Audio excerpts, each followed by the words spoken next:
اپنی بصیرت کے ذریعے کہ وہ اس آئین کو منظور کرانے میں اپنا ساتھ دیں اور یوں متفقہ طور پر پاکستان کی 1974 کی اسمبلی نے اس آئین کو منظور کیا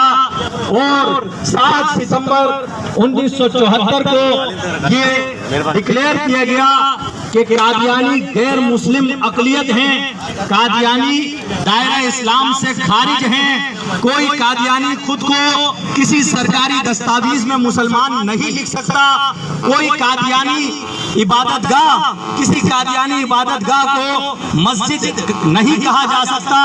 کسی قادیانیوں کی کسی بھی عبادت گاہ پر مسلمانوں کی طرز پر مینار نہیں بنائے جا سکتے،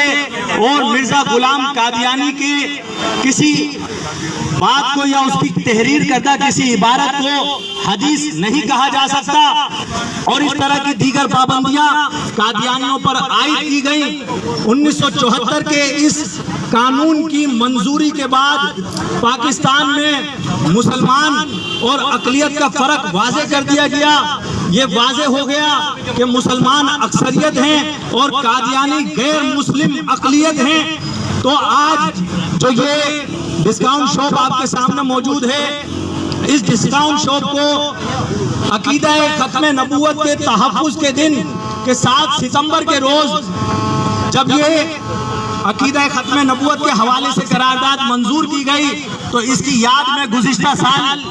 یہاں پر یہ ڈسکاؤنٹ شاپ کا آغاز کیا گیا، اور پیر طریقت رہبر شریعت حضرت علامہ قاری محمد مصلح الدین صدیقی رحمت اللہ تعالی علیہ کے نام نامی اس میں گرامی کی نسبت سے اس ڈسکاؤنٹ شاپ کو مصلح الدین ڈسکاؤنٹ شاپ کا نام دیا گیا۔ آج یہاں قرآن دازی کے ذریعے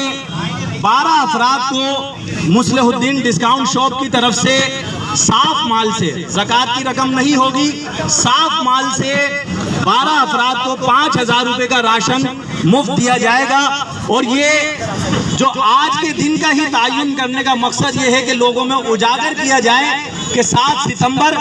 1974 کو جو آئین پاس ہوا اس کی کیا اہمیت ہے، عقیدہ ختم نبوت کی کیا اہمیت ہے، اور عقیدہ ختم نبوت پر عمل درآمد کی کیا حساسیت ہے۔ مسلمان کسی صورت بھی کسی ایسے شخص کو دائرہ اسلام میں تصور نہیں کر سکتے جو حضور نبی کریم صلی اللہ تعالی علیہ وآلہ وسلم کے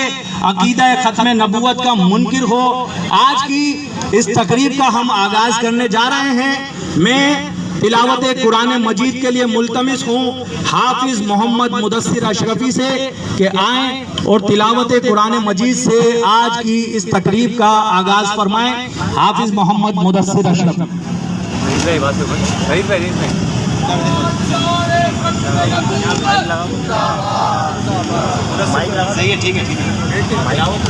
اعوذ باللہ من الشیطان الرجیم، بسم اللہ الرحمن الرحیم۔ ما كان محمد أبا أحد من رجالكم ولكن رسول الله